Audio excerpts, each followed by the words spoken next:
ইউনূস অনেক উচ্ছ্বাস প্রকাশ করেছিলেন, আপনি কি মনে করেন তাকেও শাস্তির আওতায় আনা উচিত কিনা? এটা হচ্ছে প্রথম প্রশ্ন। দুই হচ্ছে, নারীদের অধিকারের ক্ষেত্রে আপনি আফগানিস্তানের উদাহরণ দিয়েছেন, যেহেতু সেহেতু আমি বলতেছি যে আফগানিস্তানে মেয়েরা কাজ করতে পারে না, পড়ালেখা করতে পারে না, ইন্ডিপেন্ডেন্ট অনেক কাজ করতে পারে না, বরং সৌদি আরবে অনেকে অনেক সহজে করতে পারে। আপনারা কোনটা নিতে চান? বা এবং ইরানে অনেক মেয়েরা অনেক কাজ করে, আরব দেশের, মালয়েশিয়া তো তাই। জি খালিদ ভাই, জি, আপনার নারী বলতে কোন নারী মনে করেন? আমাদের দেশে বেদে সম্প্রদায়ের নারী মনে করেন, না চেয়েছিলাম হেচ্ছা হয়ে গেলাম বেশ্যা এদের বাস্তবায়ন করতে চান, না তসলিমার দর্শন বাস্তবায়ন করতে চান, না সুফিয়া কামালের দর্শন বাস্তবায়ন করতে চান? আমি নারী পুরুষের সমান অধিকার চাই। আমি নারী পুরুষের সমান অধিকার চাই, মানুষ হিসাবে নারী এবং পুরুষের সমান অধিকার। আমি কথা বলতে দেন ভাই। জি, আমি আগে আপনি আমাকে প্রশ্ন করলেন, সেজন্য আমি বললাম আর কি। না ঠিক আছে, আমি সেই প্রশ্নটা জবাব দেব। আমি নিজে প্রশ্ন করে নিজে জবাব দেব। ও আচ্ছা, বুঝতে পারিনি। জি, আমি প্রশ্ন করার পর আমি জবাব দেব। আমি সেই প্রশ্নটা নিজেকেই করতে পারি। ঠিক আছে, ঠিক আছে। আমাদের দেশের নারীদের মধ্যে যারা মাদ্রাসায় পড়াশোনা করে, ধরেন আমার স্ত্রী কি, আমার মা কি, আমার বোন কি, আমার মেয়ে কি। এখন আমার মেয়ে, আমার বোন, আমার মা, আমার স্ত্রীর যদি কোনো যারা বলছে চেয়েছিলাম হেচ্ছা হয়ে গেলাম বেশ্যা, তারা যদি প্রণয়ন করে সেই নারী নীতিটা আপনি কি মনে করবেন? প্রশ্ন আপনার কাছে আমি করলাম, এটা জবাব দিবেন। দেখেন, আমরা নারীদের সমান অধিকার চাই না, আমরা ন্যায্য অধিকার চাই। ক্লিয়ার কাট কথা। আমরা নারীদেরকে সমান অধিকার চাই না। ধরে নেন খালিদ ভাই, আপনি আপনার স্ত্রী গেলেন বাজারে, বড় একটা ব্যাগ যদি সমান হয়, তার কতক্ষণ আপনার স্ত্রী টানতে হবে, কতক্ষণ আপনার টানতে হবে, কিন্তু টানে কে ব্যাগটা? এখানে আমি আমার স্ত্রীকে অগ্রাধিকার দিই, মানে অগ্রাধিকার দিই। এখানে আমি কষ্ট বইতে দেব না।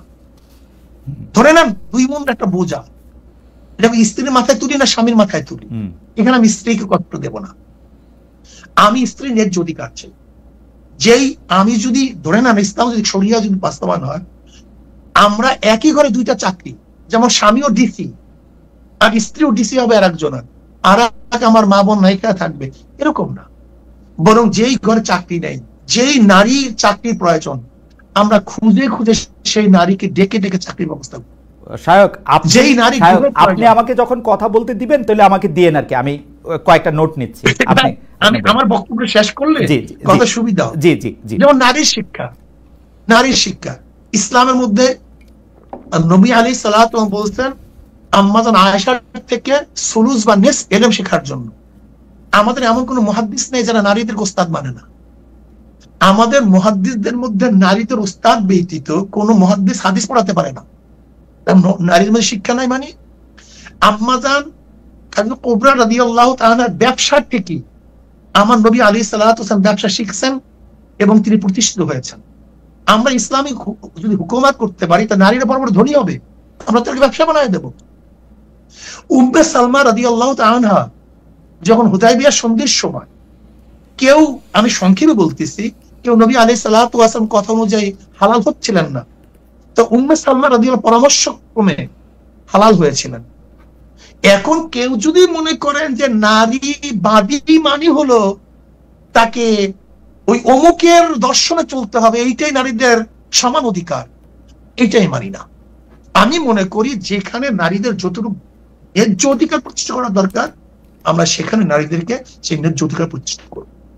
দেখেন, ইসলামের মধ্যে মিশরের এক ডক্টর একটা কিতাব লিখছেন, সেখানে 30,000 মুহাদ্দিসদের নাম দিয়ে আসেন। 30,000 মুহাদ্দিসা। নারীদের মধ্যে হাজার বড় বড় যোদ্ধা ছিলেন, কবি ছিলেন। খানসা রাদিয়াল্লাহু তাআলা ইসলামের মধ্যে বহুত বড় কবি ছিলেন, তিনি নারী ছিলেন। কাজী এই যে নারী নিয়ে পাশ্চাত্যরা আজকে আমাদের নারী মাজাদের কোথায় নিয়ে পৌঁছাইছে দেখেন তো আপনার পাশ্চাত্যের অবস্থাটা কি? আপনি খুঁজে দেখেন। আজকে নারী অধিকারের নামে এই কয়েকদিন আগে সাভারে হত্যা করছে তার বাবাকে। এখন যদি কেউ টেনেন্ডারে সেই নারীদের অধিকার বাস্তবায়ন করতে চান, কেউ যদি সমকামী নারীদের অধিকার বাস্তবায়ন করতে চান, কেউ যদি এই অমুক মানে পাশ্চাত্য নারীদের অধিকার বাস্তবায়ন করতে চান, এখন জাপানে মেয়েরা বাচ্চা নিতে চায় না, রাশিয়ায় বাচ্চা নিতে এখন চায় না নারীরা। কোন নারীরা এখন মানে ঘরের কথা শুনতে চায় না, আমরা এই অধিকার বাস্তবায়ন করতে চাই না, বরং আমার মা বোনদেরকে ন্যায্য অধিকার দেব, তাদের অধিকার প্রতিষ্ঠিত করব, তার ইজ্জত সম্মান রক্ষা করব, তাদের যেখানে যেখানে প্রয়োজন সেখানে আমরা তাদের কাজে লাগাবো।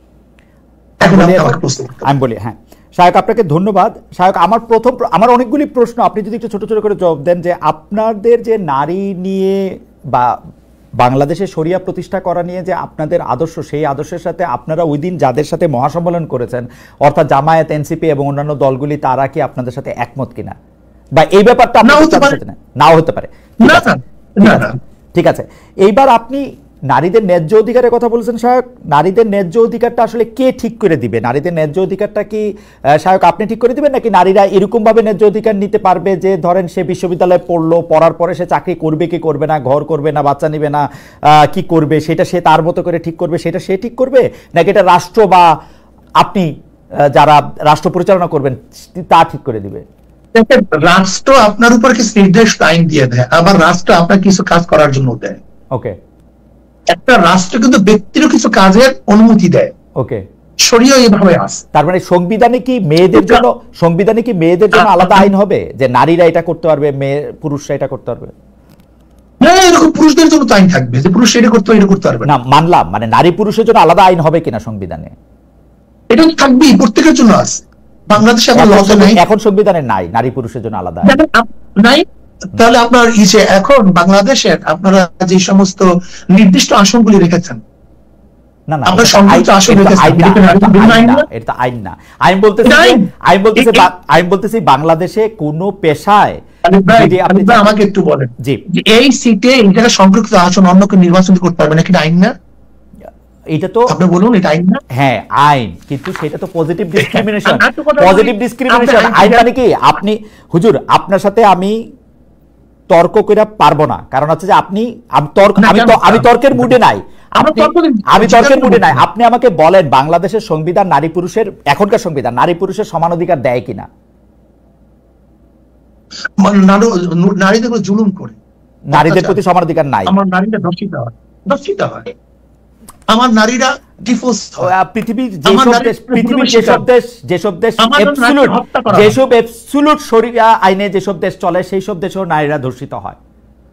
কম সংখ্যা, একেবারে না না না না না না, ওইখানে কেস কম, ঘটনা বেশি। আপনি আবার খোঁজ নেন হুজুর, আপনার অনেক পরিচিত আছে, আপনি সৌদি আরবে খোঁজ নেন, মিশরে খোঁজ নেন, কায়রোতে আপনি রাস্তায় হাঁটতে পারবেন না, মেয়েরা রাস্তায় হাঁটতে পারে না, মেয়েদের গায়ে হাত দেওয়া হয়। আমি কিন্তু আন্তর্জাতিক মোসাদেও কাজ করি না, রয়েও কাজ করি না ভাই। আমি কিন্তু যতটুকু দেখি ততটুকু বলতে পারি, আমি ভিতর গিয়ে কাজ করি না। আমি কিন্তু সৌদি আরবে, আচ্ছা ওকে, সেজন্য আপনি বলতেছেন ওইখানে কম, সেজন্য আমি বলতেছি ওইখানে কম না, আপনি চেক করেন। দুই নাম্বার হচ্ছে যে বর্তমানে বাংলাদেশে যেসব মেয়েরা কাজ করেন, অর্থাৎ গার্মেন্টস ফ্যাক্টরিতে বা অন্যান্য জায়গায় শ্রমিকের কাজ করেন, তারা কি তাদের এই কাজটা চালিয়ে যেতে পারবেন যদি আপনারা ক্ষমতায় আসেন? বরং আমরা কি করবো শোনেন খালিদ ভাই, আমার পরিকল্পনাটা কি।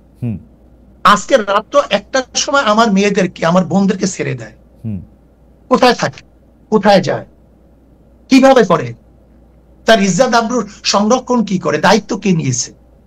ইসলাম যদি ক্ষমতায় যায়, আমার প্রত্যেকটা মা বোনদের জন্য যারা ফ্যাক্টরি করবে তাদের জন্য বলা হবে তুমি এই স্পেসে ওদেরকে রাখার জন্য ব্যবস্থা করো। আমি কি করবো জানেন আপনি?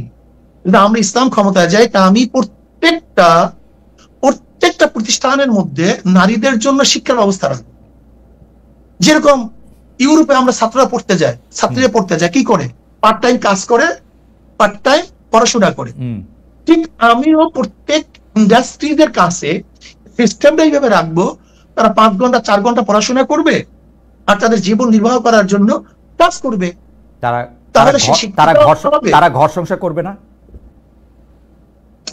যেই সমস্ত নারীরা ঘর সংসার করে না, যেমন অনেক যুবতী মেয়েরা আছে না, ছাত্রী বয়সে, গরিব, বাবা মারে দেখবে না, দেখবে যেগুলো আমি এখনো তো তারা, মানে তারা 10 ঘন্টা কাজ করবে, 10 ঘন্টা কাজ করবে, 5 ঘন্টা পড়াশোনা করবে, তারপরে বাড়ি যাবে না। আমরা কমায় দেবো, সময়কে কমায় দেবো।